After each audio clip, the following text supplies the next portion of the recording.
ఈరోజు ప్రాముఖ్యంగా మోషే చేసినటువంటి ప్రార్థన మీ ముందుకు తీసుకురావాలి ఆశపడుతున్నాను.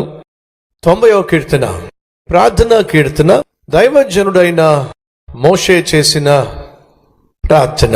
సర్వసాధారణంగా ప్రార్థన అనంటే మనకు తెలిసింది ఏమిటయ్యా అంటే దేవుని సన్నిధిలో మనకున్న కష్టాలు చెప్పుకోవడం అనేది మన అభిప్రాయం. కానీ వాస్తవంగా ప్రార్థన అనేది కేవలం అర్థించటం మాత్రమే కాదు, అడగడం మాత్రమే కాదు. ప్రార్థన అని అంటే మనస్సు విప్పి మనసున్న దేవునితో మాట్లాడుకోవడం.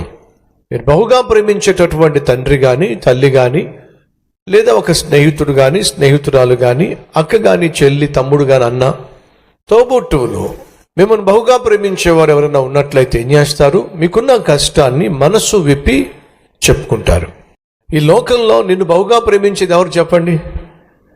లోకమంతా అపార్థం చేసుకున్న, మిమ్మల్ని అర్థం చేసుకోగలిగిన వారు ఎవరైనా ఉన్నారు అంటే అది కేవలం ప్రభు అయిన యేసుక్రీస్తు మాత్రమే. కాబట్టి మనల్ని బహుగా అర్థం చేసుకునేటటువంటి యేసయ్య సన్నిధికి మనం వచ్చినప్పుడు కేవలం ఎంతసేపు అడగటమే ప్రార్థన అనే భావం నుంచి మనం బయటకు వచ్చేసేయాలి. మరొక్కసారి చెప్తున్నా, ప్రార్థన అనగా మనస్సు విప్పి మనల్ని ప్రాణంగా ప్రేమించినటువంటి పరమ తండ్రితో మాట్లాడుకోవడం. కొంతమంది భోంచేసేటప్పుడు కూడా ఏమంటారంటే రండి ప్రార్థన చేద్దామంటారు. భోంచేసేటప్పుడు వాస్తవంగా ప్రార్థన చేస్తామా లేక ప్రభువును స్తుతిస్తామా? చెప్పండి, నిజం చెప్పండి. భోంచేస్తున్నప్పుడు భోంచేయక మునుపు మనం ప్రభువుకు స్తుతులు చెల్లించాలా లేకపోతే అక్కడ కూడా ప్రార్థన చేయాలా? అది ప్రభువును స్తుతించే సమయం.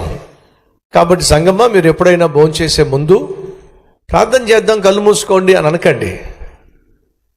ప్రభువును స్తుతిద్దాం కళ్ళు మూసుకోండి, అది మనం చెప్పాల్సింది. మరికొంతమంది అందరూ కళ్ళు మూసుకొని ప్రార్థన చేసుకుందాం అంటారు. ప్రార్థన ఏమిటి? చేసుకుందాం. మనమే ప్రార్థన చేసుకుంటామా? ప్రార్థన చేసుకుందాము కాదండి, ప్రార్థన చేద్దాము. చేసుకుందాం అది సరైన పదం కానే కాదు.